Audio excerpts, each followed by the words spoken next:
एक पंडरनाथ जी महाराज हैं, बड़े प्रसिद्ध हैं मंदिर दक्षिण भारत में। तो वहाँ पर एक लाला जी रहा करते थे, त्रिलोचन लाला, त्रिलोचन भगत उनका नाम था।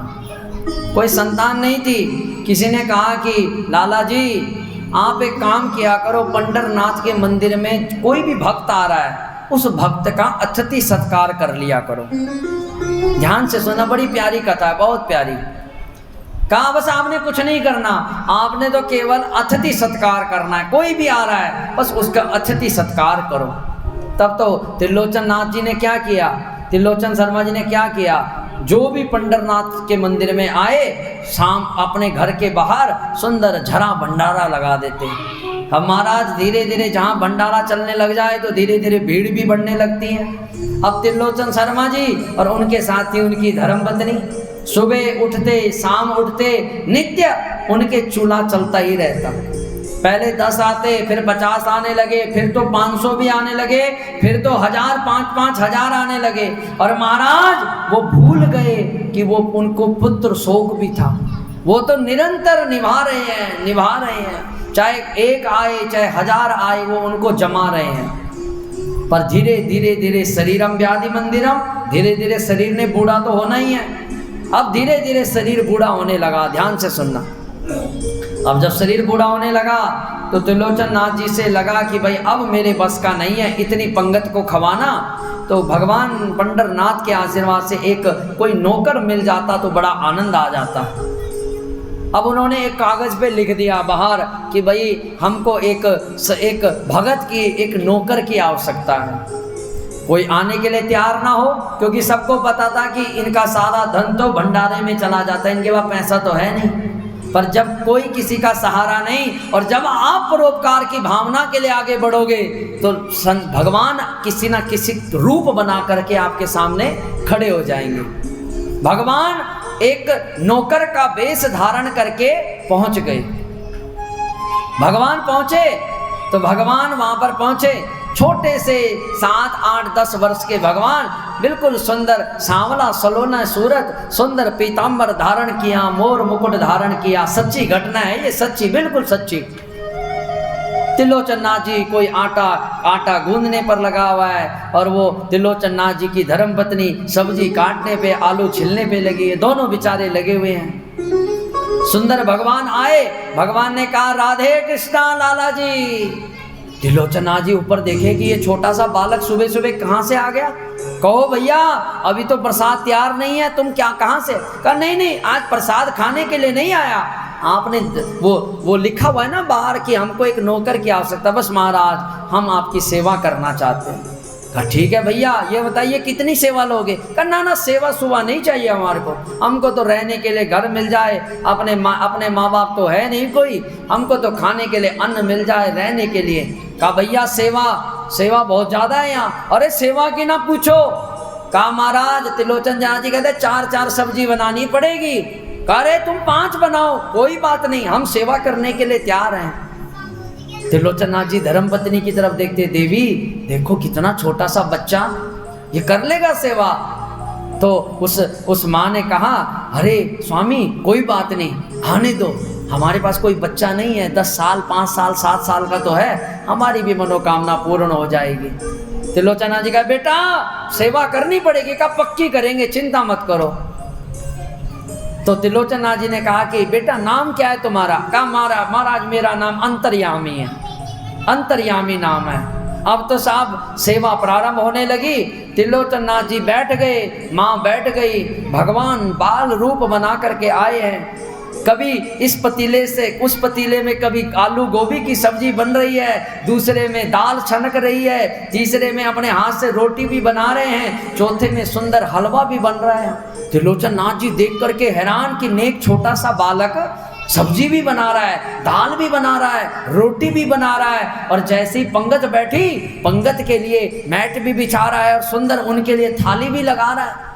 त्रिलोचन नाथ जी कहते देवी हमारे ऊपर तो पंडरनाथ की कृपा हो गई। शाम को जब पंगत निभाई तो त्रिलोचन नाथ जी ने कहा बेटा सच्ची सच्ची बता तुझे क्या चाहिए, तू सेवा बता, तो फ्री में तो काम करने वाला। नहीं महाराज मुझे कुछ नहीं चाहिए, बस मेरी एक शर्त है। कहा क्या शर्त है? कहा मेरे खाने में मैंने देखो तुम्हारे को बोला नहीं किसी को खाना बनाने के लिए, मैं अपने आप बना रहा हूँ, पर मेरी एक शर्त है, भक्तों का खाना तो मैं बनाऊंगा पर मेरा खाना आपको बनाना पड़ेगा। माता ने सोचा कि भाई क्या बनाना होगा, 2-4 रोटी तो खाएगा, कितनी खाएगा? कहा कितनी खाओगे? कहा माता 8 सेर भोजन, 8 किलो रोटी खाऊंगा मैं, 8 किलो आटे की रोटी। अरे भैया तू क्या गजब आदमी है, खा लेगा? अरे तुम खवा के तो देखो, प्रेम से खवा के तो देखो, खाऊंगा मैं। अब तो त्रिलोचन नाथ जी तैयार हो गए, पर भगवान ने कहा कि एक शर्त और है मेरी। कहा क्या शर्त है? कहा जिस दिन तुमने ये शिकायत कर ली कि ए तू ज्यादा खा रहा है, या किसी के पास पीठ पीछे तुमने किसी पे शिकायत कर ली कि हमारे घर में एक नौकर आया भैया खाता बहुत है, तो ये समझ लेना उसी दिन से चला जाऊंगा। उसने कहा भैया कसम खाते हैं तेरी शिकायत किसी से नहीं करेंगे, ना तेरी चुगली करेंगे। अब तो सुंदर बढ़िया बढ़िया सेवा होने लगी। त्रिलोचन नाथ जी का तो दिल इतना मिल गया अंतर्यामी से कि अंतर्यामी खाए तो त्रिलोचन नाथ जी खाएं, अंतर्यामी सोए तो त्रिलोचन नाथ जी सोएं। जिनके पास बच्चा नहीं होता ना, तो उनसे पूछो कि बच्चे का सुख उनको पता है। तो त्रिलोचन नाथ जी और माँ बड़ी प्रसन्न हो गई। एक दिन क्या हुआ, सेवा करते करते इंसान की आदत होती है चुगली करने की, उसके बगैर रह नहीं सकता इंसान। वो माता त्रिलोचन नाथ की धर्मपत्नी अकस्मात पड़ोसी के पास गई। पड़ोसी के पास जाकर के पड़ोसन ने कहा भैया अरे बहन तेरे घर में जब से ये बच्चा आया है तब तो 5-5 हजार पंगत बैठती थी, अब तो 10-10 हजार बैठने लगी। तुझे बड़ा सुख हो गया भैया, तुझे बहुत सुख हो गया। वो कहे हाँ सुख तो बहुत है, पर रोटी बनाते बनाते हाथ सूज जाते हैं बहन। कहा रोटी बनाते? कहा कैसे? कहा बहन खाता बहुत है, बहुत खाता है। बस इतना कहने की देर और नाम था भगवान का अंतर्यामी, भगवान वहीं से अंतर ध्यान हो गए। बोलो वृंदावन बिहारी लाल की। अब त्रिलोचन जी शाम के समय पर सब्जी लेकर के आए सब्जी मंडी से, कहे कि ए अंतर्यामी कहाँ है? पर कहाँ होना भगवान ने, भगवान की तो चुगली हुई, भगवान चले गए। बहुत चिल्लाए पर कहीं अंतर्यामी का दर्शन नहीं हुआ। तुरंत प्रभु ने त्रिलोचन नाथ ने अपनी धर्मपत्नी बुलाई, कहा देवी सच्ची सच्ची बता, झूठ मत बोलना, तूने उसको कुछ बोला? अरे स्वामी तुम्हारी कसम खाती हूँ मैंने क्यों बोलना भाई, हम क्यों बोलेंगे, पर ये भी बता तूने किसी से चुगली तो नहीं करी? कहा स्वामी चुगली का तो ये सुन लो, पड़ोसी के पास गई थी, गलती से मुंह से निकल गया, मेरी मन में नहीं थी, बस गलती से निकल गया कि खाता बहुत है। त्रिलोचन नाथ जी सिर पकड़ गए, अरे देवी, अरे देवी, अरे देवी तूने कितना बड़ा पाप कर दिया। वो क्या मांग रहा था तुमसे? खाने के लिए अन्न, तुम अन्न भी नहीं दे पाई।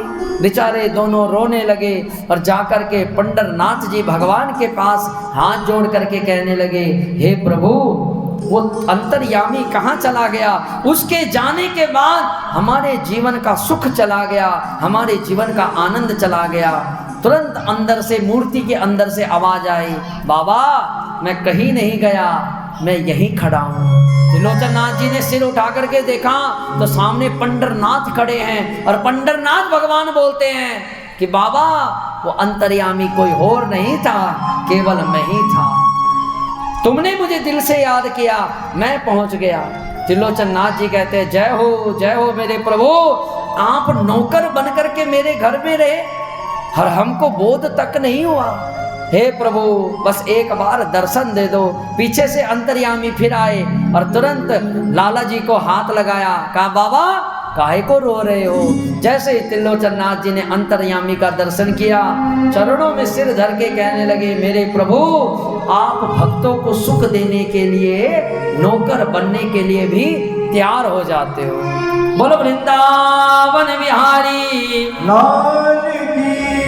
ऐसे ही आप याद रखना, आपके घर में कौन अतिथि भगवान बन करके प्रकट हो जाए ये पता नहीं, इसलिए घर में कोई भी नौकर रहे तो उसके साथ नौकरों वाला बर्ताव मत किया करो। उसको ये समझ लिया करो जैसे मैं अपने बच्चे को रोटी देती हूँ ऐसे ये भी मेरे बच्चे हैं। किसी के साथ गलत व्यवहार ना हो। अरे भगवान ने आपको सामर्थ्य दिया है, अपना पेट भरने के लिए नहीं, जन के कल्याण के लिए। पर आप यदि सोचोगे कि बस मेरा पेट भरते रहे भरते रहे भरते रहे, तो याद रखना एक दिन पेट फटेगा, ऐसा फटेगा कि उसको कोई बचाने वाला भी नहीं। बोलो राधे राधे। तो इस प्रकार जब